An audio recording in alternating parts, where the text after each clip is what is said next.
آج ہماری گفتگو کا موضوع پاکستان کی نسل جنریشن زی کے متعلق ہے جو 1997 سے لے کر 2010 تک پیدا ہوئی۔ یہ وہ نسل ہے جسے آج پوری دنیا میں مختلف مقاصد کے لیے استعمال کیا جا رہا ہے، خواہ وہ سیاسی انتشار پیدا کرنے، بغاوتیں برپا کرنے یا حکومتوں کے تختے الٹنے کے لیے ہو۔ یہ نسل ایک جانب بہت حیرت انگیز نسل ہے اور دوسری جانب انسانی تاریخ کی سب سے بد نصیب نسل۔ یہ ایک عجیب تضاد ہے کہ اس نسل کے بارے میں ہزاروں سال کی انسانی تاریخ میں کبھی بھی اس سے زیادہ کمزور، اس سے زیادہ بے وقوف اور اس سے زیادہ جاہل نسل نہیں آئی۔ بظاہر یہ بہت سخت الفاظ ہیں، لیکن یہ حقیقت ہے اور انسانی تاریخ میں اس سے زیادہ ٹیکنالوجی کی سمجھ بوجھ رکھنے والی کوئی نسل نہیں آئی۔ اور یہ وہ نسل ہے جب اس نے آنکھ کھولی تب سے یہ آرٹیفیشل انٹیلیجنس، سوشل میڈیا اور ان تمام جدید ٹیکنالوجی میں گھوم رہی ہے جو آج سے پہلے انسانوں نے کبھی نہ دیکھی۔ مگر دوسری جانب انسانی تاریخ کی یہ سب سے بیوقوف نسل ہے جو نہ تاریخ جانتی ہے، نہ دین جانتی ہے، نہ سروائیول جانتی ہے، جو نہ مشکل حالات میں زندہ رہ سکتی ہے۔ جسمانی طور پر سب سے کمزور اور لاغر نسل وہ یہ جنریشن زی ہے۔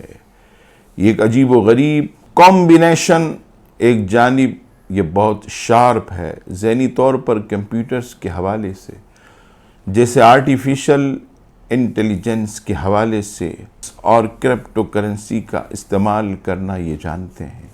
یہ انسانی تاریخ کی واحد نسل ہے جس کی تربیت بزرگوں نے نہیں کی، جو قلم سے نہیں لکھتی، جو زبان نہیں جانتی، جو انگریزی بولنے والے بچے ہیں۔ انہوں نے ایک ایسی انگریزی نکالی ہے کہ پرانی نسل اس کو سمجھتی نہیں ہے۔ پاکستان میں آپ اس نسل کو دیکھو تو نہ یہ اردو لکھ سکتے ہیں، نہ انگریزی لکھ سکتے ہیں، یہ صرف رومن اردو لکھتے ہیں۔ اور علمی معیار کے لحاظ سے جو شخص اردو نہ پڑھ سکے پاکستان میں، جو اردو نہ لکھ سکے، علمی اعتبار سے وہ جاہل تصور ہوتا ہے۔ یہ وہ نسل ہے جس نے 20 سال یونیورسٹیز میں لگائے ہیں، لیکن یہ نسل کتاب نہیں پڑھتی۔ اس نے زندگی میں ایک کتاب تک نہیں پڑھی، یہ زبانیں نہیں جانتی، یہ عربی نہیں جانتی، یہ اردو نہیں جانتی، نہ ہی بزرگوں کا احترام اور نہ ہی تاریخ کی کتابیں پڑھی۔ انسانی تاریخ کی سب سے بے صبری نسل ہے جس کے پاس اتنا صبر بھی نہیں کہ تفصیل سے بیٹھ کر 1.5 گھنٹے کی تحقیقی ویڈیو دیکھ لے یا کتاب پڑھ لے، کیونکہ اس کی تربیت ایک بہت تیز سوشل میڈیا نسل کے طور پر ہوئی ہے، اس لیے یہ بے ادبی کی طرف زیادہ مائل ہے۔ اب آپ انجینئر مرزا کو ہی دیکھ لیں، اس سے پہلے کسی مسلک کے مولوی نے جملے نہیں بولے کہ نبی اور بابے تو شے کوئی نہیں، مگر اس نے بولے ایک بار نہیں کئی بار۔ خیر، یہ نسل نہ بزرگوں کا ادب کرتی ہے، نہ ان کو رشتے نبھانے آتے ہیں۔ تاریخ انسانی میں سب سے زیادہ رشتے اس نسل کے ٹوٹ رہے ہیں، کیونکہ یہ 25 سال کی ہو گئی۔ ان کی شادیاں تو ہو رہی ہیں لیکن نباہ نہیں ہو رہا۔ اس سے پچھلی نسل جس نے صدی کو تبدیل ہوتے دیکھا وہ ملینیئرز کی نسل تھی۔ ان کی شادیاں ہو چکی ہیں، اس نسل سے بھی معاملات نہیں سنبھالے جا رہے۔ انسانی تاریخ میں ایسی نسل جو رشتے ہی نہیں نبھا سکتی، جو اپنے پاؤں پر کھڑی نہیں ہو سکتی، جو پڑھنا لکھنا نہیں جانتی، اور دوسری جانب دنیا کو جو آج نسل چلا رہی ہے وہ نسل ہے جو 50، 60، 70 کی دہائی کے لوگ ہیں، یعنی 2 نسل پہلے۔ اس میں آپ پوری دنیا کے حکمران دیکھ لیں، آپ چائنا کا صدر دیکھ لیں تو 80، 90 سال کا ہے، آپ پوٹن کو دیکھ لیں تو وہ 20، 60، 70 سال کا ہو گیا، آپ ایران کا صدر دیکھ لیں تو وہ بھی 80 سال کا، آپ امریکہ کا صدر دیکھیں تو وہ بھی 70، 75 سال کا ہے۔ آپ پوری دنیا کو دیکھیں، جو اس وقت لیڈرشپ ہے، جو فیصلے کر رہی ہے، وہ 50، 60 اور 70 کی دہائی کی نسل جہاں دیدہ ہے، اچھے یا برے، وہ سمجھدار لوگ ہیں، انہوں نے دنیا دیکھی ہے، انہوں نے 4 نسلیں دیکھی ہیں۔ 1950 یا 60 میں پیدا ہوئے تھے، پھر 70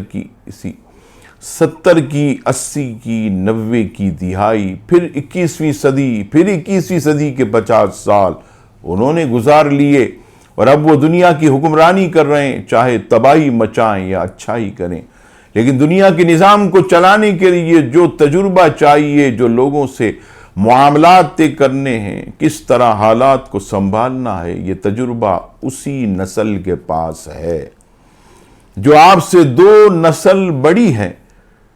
تو اس وقت کوشش یہ کی جا رہی ہے کہ پوری دنیا میں نسل زی کو استعمال کیا جائے، چونکہ اس میں غصہ زیادہ ہے، جلد بازی بہت زیادہ ہے، تاریخ کا فہم نہیں ہے، لہٰذا سازش یہ ہے کہ پوری دنیا میں نسل زی کو استعمال کر کے اپنے معاشرے کے خلاف بغاوتیں برپا کی جائیں۔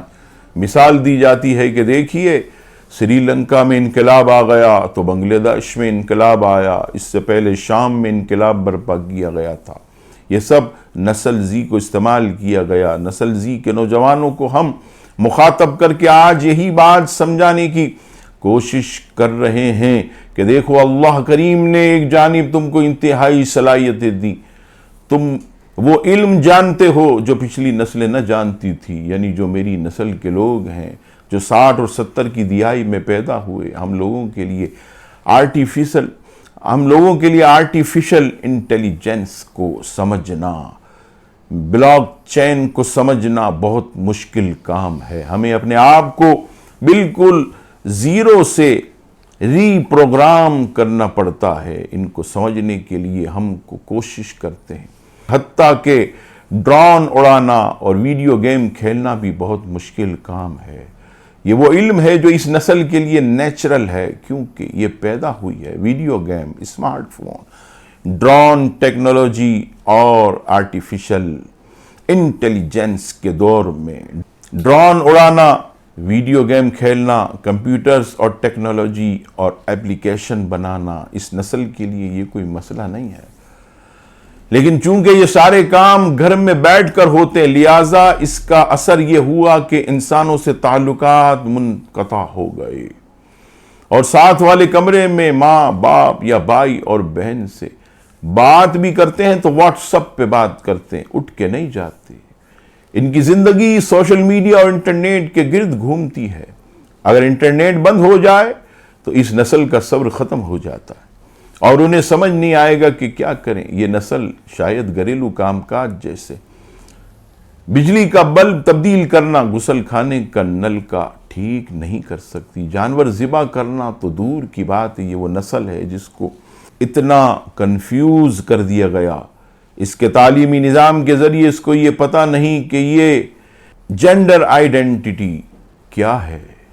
کوئی عورت اپنے آپ کو آدمی کہہ رہی ہے تو کوئی مرد اپنے آپ کو عورت کہہ رہا ہے، کوئی اپنے آپ کو بلی کہہ رہا ہے، کوئی اپنے آپ کو 2 جنسوں والا یا ہم جنس پرست کہہ رہا ہے۔ ایسے ایسے پاگل گھوم رہے ہیں کہ باقاعدہ جرم بنا دیا گیا ہے کئی ملکوں میں کہ آپ کسی کو لڑکا یا لڑکی نہیں کہہ سکتے، آپ نے اس کی مرضی کے مطابق اس کو آئیڈینٹیفائی کرنا ہے۔ تو اچھا خاصا داڑھی والا مرد کہتا ہے میں بلی ہوں، تو آپ کو کہنا ہوگا کہ بلی ہے، ورنہ آپ کو مجرم گردانا جائے گا۔ اب اس نسل کا یہ حال ہو گیا۔ پوری دنیا میں کوئی ملک بتا دے جہاں جنریشن زی حکومت کر رہی ہو یا با اختیار ہو، سچ کہوں نہ تو آپ کو کوئی اختیار دے گا، نہ آپ اختیار لینے کے قابل ہیں۔ لہٰذا اس وقت پاکستان میں بھی ایک سازش کی جا رہی ہے کہ نوجوانوں کو سڑکوں پر نکالا جائے، جلاؤ، گھیراؤ، پتھراؤ کرو، کیونکہ سوشل میڈیا پر یہ تیز ہیں، گالیاں اچھی دیتے ہیں انگریزی میں، اور خاص طور پر ایک مخصوص سیاسی جماعت نے اسی نسل کو ہدف اور نشانہ بنایا۔ پاکستان کی ریاست کے خلاف بغاوت کرنے، نظریہ پاکستان کی جڑیں کاٹنے کے لیے، کیونکہ یہ نسل نہ تاریخ جانتی ہے نہ اس کی تعلیم صحیح ہے۔ بس اس مخصوص سیاسی رہنما نے کہہ دیا کہ سقوط ڈھاکہ کا مرکزی کردار شیخ مجیب ہیرو ہے، لہذا پوری قوم ماننے لگی کہ شیخ مجیب ہیرو ہے۔ کہا پاکستان آرمی نے مشرقی پاکستان میں ظلم کیا تھا، بھارت کا تو کوئی رول ہی نہیں تھا۔